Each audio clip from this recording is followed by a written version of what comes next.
अस्सलाम वालेकुम सारे दोस्तों का की हाल आ। मैं थोड़ा अपना वीर अखलाक टोबे वाला। कुछ लाइनां लिखियां सी, थोड़ा थोड़ा फन भी है इन्हां च और गम भी है। उम्मीद आ तुहानूं चंगियां लगणगियां।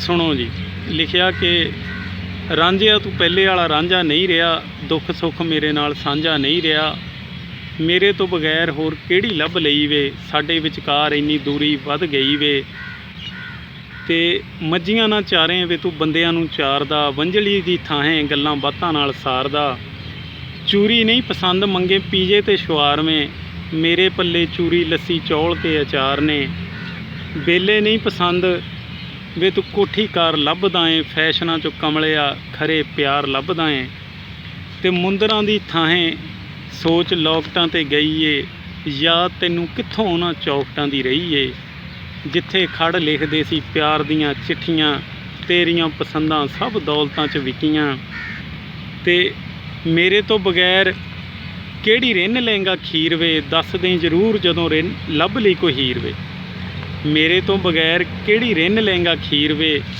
दस दें जरूर जदों लभ लई कोई हीर वे, मैं भी टुर चली हुण खेड़ियां दे नाल वे, लड़दा रहेगा खाली विहड़ियां दे नाल वे, ते एक दिन याद गल्लां बीतियां नूं करेगा, टोबे वालिया वे आपे कीतियां नूं भरेगा, टोबे वालिया वे आपे कीतियां नूं भरेगा।